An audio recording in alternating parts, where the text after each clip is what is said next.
I left Hawaii at 10 a.m.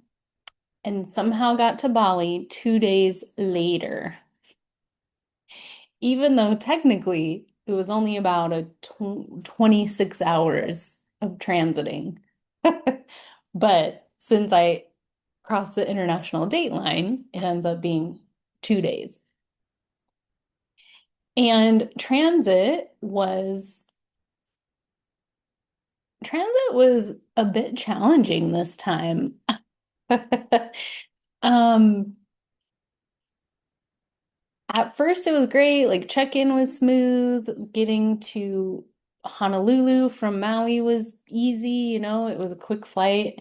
Um, I don't think I've ever flown through Honolulu Airport before, though.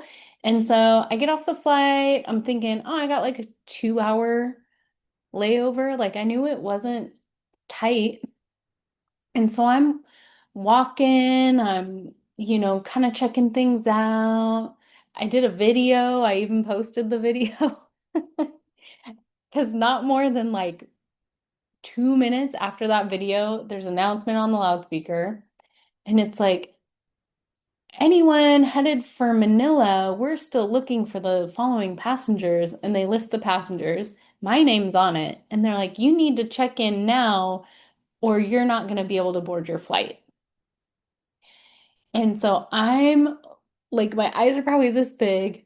I start running. I find a monitor. I check to see like my flight, which gate it's leaving out of, and it's, G gate. So I start looking at all the signs, and G gate's like way down there. I think I was at A gates. So I start running.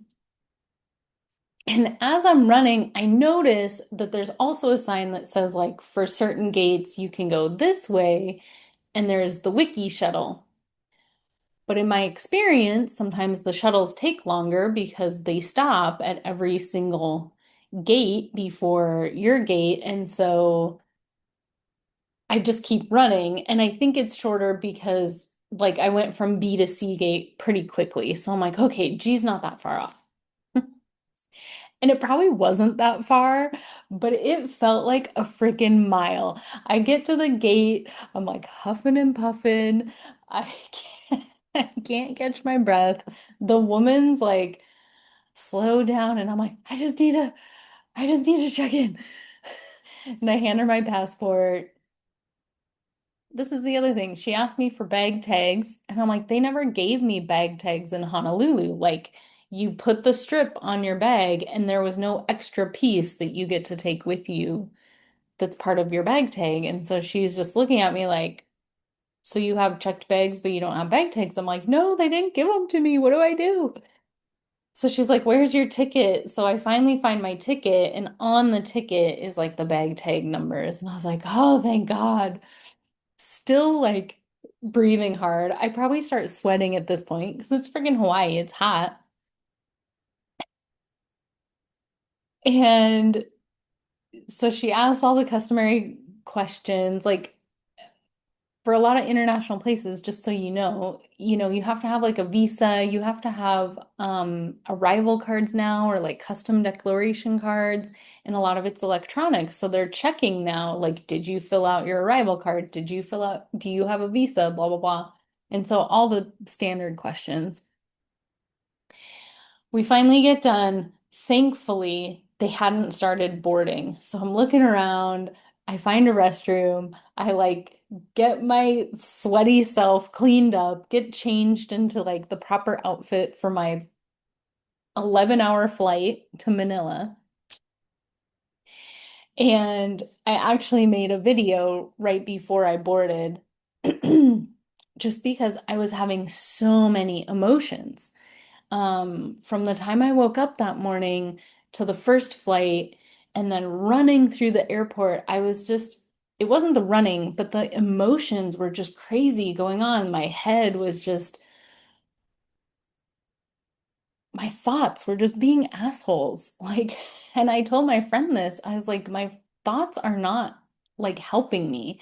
They're, you're, you're making a bad decision, you're doing it wrong, you know, you don't have enough money, you need a job, like you're a loser, you're not smart enough for this, you're not savvy enough to make a life remote, and it was just like on and on these thoughts. So I actually made a video about that and they start boarding. So I probably had from the time I checked in with the lady in the bathroom and the video, 15 minutes. Like it was really quick. So I get on my flight, get settled in for the 11 hours to Manila, and everything goes pretty smooth. It did get bumpy throughout the flight, but nothing major. And, so normal flight, got my headphones on, I'm watching movies. I have a hard time sleeping on planes, just because I have a hard time sleeping sitting. And usually, if I watch a couple of movies, it wears me out and then I can sleep. But this time it just wasn't happening. And the food, it's airport food. So you're eating it because I was hungry. I was like starving actually by the time I was on the Manila flight. Because at this point, it's like 2 in the afternoon probably. And I was up at 7. So I hadn't eaten from 7 till 2 in the morning because it was just like everything was so quick. No, I'm sorry, 7 in the morning till gosh, yeah, like 2 p.m. or something like that. So anyway, I ate like everything on my plate, even though it wasn't the most fantastic meal. It wasn't bad. So Philippines Airlines makes good meals.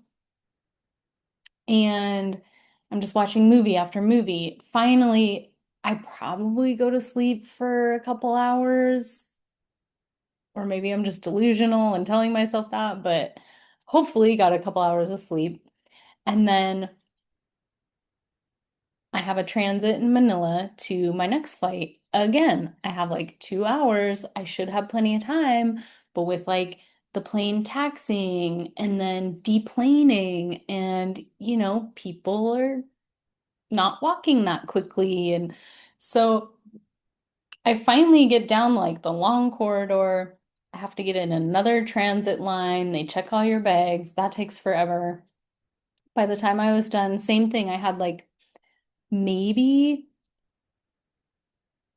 15 minutes to like use the restroom and then on to the next flight. Like my transitions this trip were quick. And I'm telling you, like they had 2 hour um layovers between each flight, but just with, like I said, taxiing, deplaning, people walking slow, like the long corridors, um, it almost wasn't enough time. And I know why, like when I was working in the travel industry, we were always telling people you need at least 2 hours, but better to have 2.5 to 3 hours or more layovers because of this. Like I was just boom, boom, boom, like had no time to stretch my legs or just like get a snack.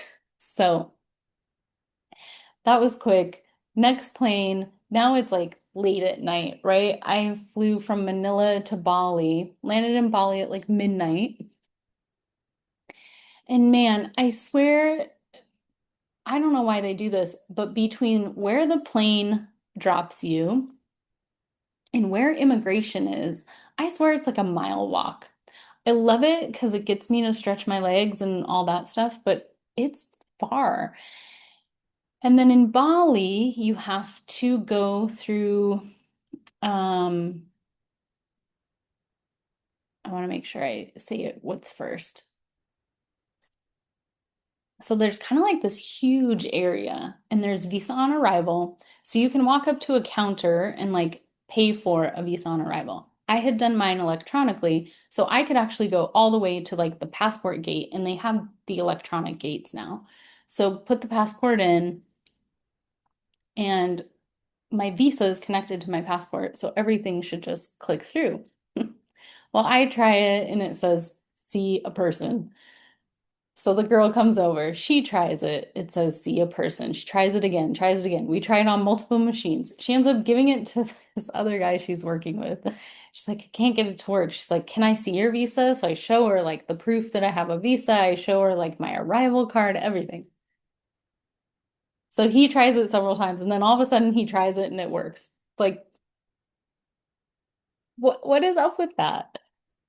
So I get through there, and then you go into the luggage hall, like baggage claim, pick up your luggage.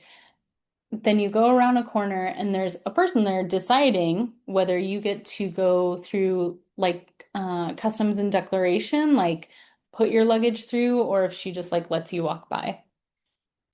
I'm sorry, that's not true.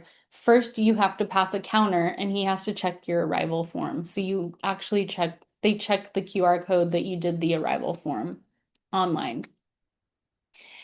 So you do that, and then after that is when this girl decides, like, you need to get your bags checked further or you can just go. So, of course, I have to get my bags checked further. So I go over there. They scan them. Well, they decide they need to look for something. So they asked to open one of my bags.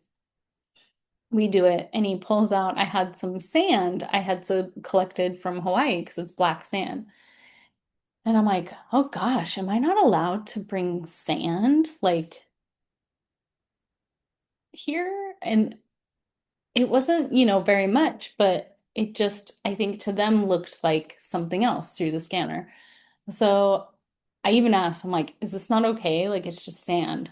And he's like, well, I just need to test it. So he tests it, and then as I'm looking at it, I'm like, oh, it probably looks like gunpowder. So that was a whole, you know, 15 minutes or whatever. Finally leave there, and now I'm out in like the hall of banking. Like I feel like you hit banks first and then like SIM card stands. It's actually pretty convenient. Um, except the first bank I hit, I go put my card in the ATM. It like pretends to give me a withdrawal, like, and then it's like I entered my PIN wrong. So I put in my PIN again and it didn't kick me out anything. And it's like invalid, like try again later. So I checked my bank and it had withdrawn. And I have to go to the guy and I'm like, listen, I didn't withdraw. The machine didn't give me this money, but it's saying it did. And he's like, oh, don't worry. Like, it's just pending. It'll go away. And I'm like, you don't understand. This says posted. Like, it shows I took out that amount of money. He's like, no, no, don't worry. Don't worry. So I landed at like midnight. It's probably 1 a.m. at this point. So I take a picture of the ATM machine and I'm like, I'll just have to call the bank tomorrow. So I go to another ATM machine, put my card in, get cash. Actually end up pulling out more cash than I expected to because I put in the numbers wrong. So I'm like, well, I guess I just have more rupia than I may or may not need. And then as I'm walking, the taxi guys, not guys, but there's like a taxi pavilion, like stand or whatever. And I normally don't use these guys because they tend to charge more. It's more like, it's a little bit more like black car service. Um, and yeah, they just tend to charge more. And my place is literally like 6 minute drive, 5 minute drive. So I'm about to walk by him, but I am so exhausted at this point from getting stopped from the customs and declaration guy, from my passport not going through right away. Um, just all this stuff. So I'm finally, he's like, taxi, and I'm like, how much? And the price was actually not bad. It was a little bit more than like a grab car, but not, I think like $2 more, $3 more. So I was like, just do it. So he gets me a driver. The driver's super nice, gives me his card, brings me here. Like it was so easy. And literally, I was like 5 minutes away. Like we leave, we leave the terminal, and then he's like turning into the place where I'm staying. Now, here's what's funny about international travel, especially to places I want to say like Southeast Asia. At least this is kind of where I've noticed it more. So the place I'm staying, you kind of have to like weave through these really narrow streets. Like all the buildings are kind of like built close together and they have walls, but they're not necessarily the walls of the buildings. It's almost like they're courtyards or whatever. They build like walls so you can't see or get over into their courtyard or their compound or whatever you want to call it. So we're kind of driving down the street and it looks really, for lack of a better word, sketchy. It just looks sketchy. So I'm like, oh, great. What did I book? Like the photos looked great. Like it's not a bad place. It has excellent reviews. It's super close to the airport. And I'm like, just get there. And so as we pull up, it's got this cute little entrance, like nothing fancy. Um, get checked in. The ladies are super nice. Leave my big luggage downstairs because obviously nobody's working at this point, and they're like, we'll have the guys do it tomorrow. I'm like, okay, cool. No big deal. Get to my room. It's clean, it's super nice. Like the windows open to this, I think it's called a frangipani tree. Like it has a nice little courtyard, food, a little pool, nothing fancy, super close to the airport. Awesome. Uh, Praba Guesthouse. So if you ever come to Bali and just need a place to stay, like for the night or near the airport, Praba Guesthouse. And yeah, so all that to say, I think I didn't fall asleep till 3 in the morning. I was up for like 26, no, 36 hours. Is that right?